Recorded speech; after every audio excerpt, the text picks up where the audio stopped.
तुमच्या सर्वांचं पुन्हा एकदा स्वागत आहे माझ्या चॅनलवरती, ज्याचं नाव आहे TEF शशांक। आज मी तुम्हाला एका नव्या जागेवर घेऊन जाणार आहे, जी जागा तुम्हा सगळ्यांना ऑलरेडी माहिती आहे। चला तर मग आज त्या जागेला भेट देऊया, तेही आपण इथं बसून। व्हिडिओची सुरुवात करूयात आणि त्या ठिकाणी आपण जाऊयात। चला तर मग व्हिडिओची सुरुवात करूयात।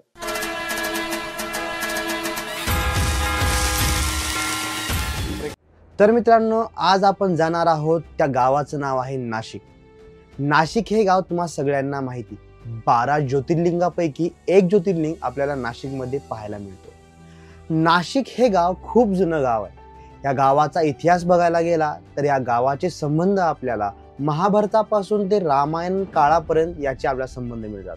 आतापर्यंत नाशिक या शहराचं नाव खूप वेळेस बदललं गेलेलं आहे। सगळ्यात पहिल्यांदा नाशिक या शहराचं नाव त्रिकंटक होतं, त्याच्यानंतर जनस्थान झालं, त्याच्यानंतर गुलशनाबाद झालं। त्यासोबतच महाभारत आणि रामायणाच्या काळामध्ये नाशिक या शहराला पंचवटी म्हणून ओळखलं जायचं। या जागेचं महत्त्व सांगायचं झालं तर या जागेला ऐतिहासिक, आध्यात्मिक, आधुनिक त्याच्या सोबतच नाशिक या शहरामध्ये आपल्याला वेगवेगळ्या गोष्टी बघायला भेटतात। सातवाहन काळामध्येच म्हणजे सन 105 या काळामध्ये त्या ठिकाणी बौद्ध आणि जैन धार्मिक लेणी तिथं बांधण्यात गेली होती।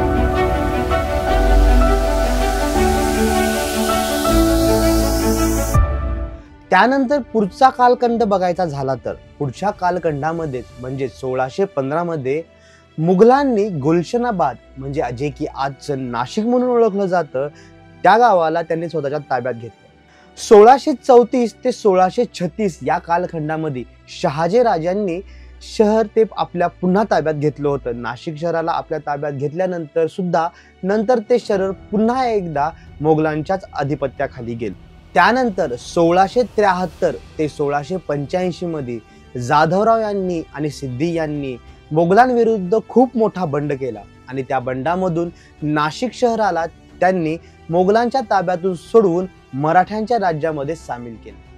1734 मध्ये गुलशनाबाद नावाच्या शहराचं पुन्हा एकदा नामकरण केलं आणि त्याचं नामकरण करून पुन्हा त्या शहराला नवीन एक नाव देण्यात आलं की जे की आहे आजचं नाशिक। त्यानंतर पुढचा काळ सांगायचा झाला तर 1751 ते 1761 मध्ये पेशव्यांनी या शहरावर पूर्ण आपलं अधिपत्य गाजवलं आणि ते पूर्ण शहर आपल्या ताब्यात करून घेतलं। त्यांनी त्यांच्या कालखंडामध्ये रामेश्वर, कपालेश्वर, सुंदरनारायण आणि काळाराम मारुती त्या ठिकाणी बनवला। त्यानंतर 1818 मध्ये इंग्रजांनी पेशव्यांचं पूर्ण पतन करून त्या ठिकाणी त्यांनी नाशिकला एक स्वतंत्र जिल्हा म्हणून त्याची तिथं स्थापना केली। 1862 मध्ये नाशिक रोड रेल्वे स्टेशन ब्रिटिशांनी तिथं स्थापन केली आणि 1864 मध्ये त्या ठिकाणी नाशिक नगरपालिका त्या ठिकाणी ब्रिटिशांनी त्या काळात स्थापन केली। स्वातंत्र्य संग्रामाच्या काळामध्ये सुद्धा नाशिक शहर खूप महत्त्वाचं ठरलं। आपल्या नाशिक शहरामध्ये 1907 मध्ये लोकमान्य टिळकांनी आपली पहिला मोर्चा तिथून काढला होता। 1909 मध्ये अनंत कान्हेतकरांनी ब्रिटिश कलेक्टर असलेल्या जॅक्सनची तिथं हत्या केली आणि त्या हत्येनंतर असं म्हटलं जातं की या जागेला खरं क्रांतिकारकांचं तीर्थक्षेत्र म्हणून त्या ठिकाणी लोक ओळखू लागली। आता अध्यात्माबद्दल बोलायचं झालं तर इथं दर 12 वर्षानंतर इथं एक कुंभमेळा भरला जातो। त्या कुंभमेळ्यामध्ये भरपूर लोक, भरपूर भाविक, भरपूर साधू संत त्या ठिकाणी येतात, तिथल्या तीर्थामध्ये स्नान करतात आणि दर 12 वर्षांनी हे कुंभमेळा दरवर्षी तिथं भरत असतो।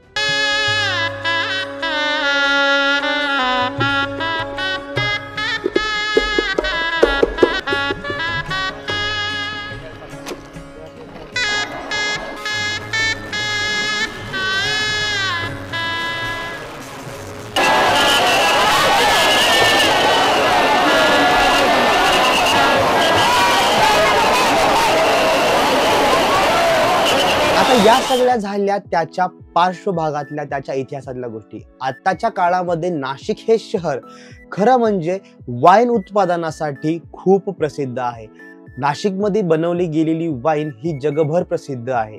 या सगळ्या झाल्या गोष्टी नाशिकच्या इतिहासाबद्दल, नाशिकच्या आध्यात्मिक गोष्टींबद्दल, नाशिकच्या क्षेत्रीय फळाबद्दल, नाशिकच्या मध्ये काय फेमस आहे त्याच्याबद्दल. आता आपण बोलणार आहोत की जर आपण नाशिकला गेलो तर नाशिकला गेल्यानंतर कुठं काय खायचं, काय करायचं.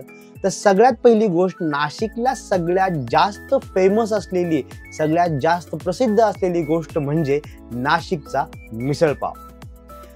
जर तुम्ही कधी नाशिकमध्ये गेलात तर तिथं तुम्ही आवर्जून 4 जागेंची मिसळ टेस्ट केली पाहिजे. पहिली गोष्ट म्हणजे श्याम सुंदर मिसळ. त्या ठिकाणची मिसळ खूप फेमस आहे आणि खूप प्रसिद्ध आहे. त्याच्यानंतर दुसऱ्या नंबरवर आहे साधना मिसळ. साधना मिसळची पण मिसळ खूप प्रसिद्ध आहे आणि खूप सुंदर आहे. त्याच्यानंतर तिसऱ्या नंबरवर आहे तुळजाई मिसळ. तुळजाई मिसळ नावाने सुद्धा नाशिकमध्ये मिसळ खूप फेमस आहे, जी की आपण एकदा ट्राय केली पाहिजे. नाशिकमध्ये मिसळ सोबतच वडापाव पण खूप फेमस आहे. नाशिकमध्ये जर तुम्ही कृष्णा वडापाव, जो की अशोक स्तंभच्या जवळ आहे, तिथं जाऊन त्या वडापावची एकदा चव तुम्ही अवश्य घ्या, कारण की तो वडापाव खूप सुंदर आणि स्वादिष्ट आहे. दुसरी जागा आहे की कृष्णा वडापाव. तुम्ही म्हणसाल की आता कृष्णा आहे, दोन्ही नावामध्ये डिफरन्स आहे आणि दोन्ही वेगळ्या जागा आहेत. कृष्णा वडापाव अशोक स्तंभाजवळ आहे आणि कृष्णा वडापाव हा जो आहे तो कॉलेज रोडला आहे. तर त्या दोन्ही ठिकाणचे वडापाव खूप सुंदर आणि स्वादिष्ट आहेत. वडापाव मिसळ सोबतच नाशिकचा आपल्याला साबुदाणा वडा पण खूप फेमस आहे. सायंतारा या ठिकाणचा साबुदाणा वडा खूप फेमस आहे, जो की राधेश्याम नगर मध्ये आहे. मेन पार्ट तर राहिलाच पाणीपुरी. पाणीपुरी सुद्धा नाशिक मध्ये खूप फेमस आहे. नाशिकमध्ये झटका पाणीपुरी म्हणून एक जागा आहे, जे की जागा आपल्या नाशिकमध्ये नेहरू गार्डन जवळ आहे, जी खूप फेमस आहे त्याच्या फ्लेवर्ड पाण्यामुळे आणि त्याच्या चविष्ट पाणीपुरीमुळे.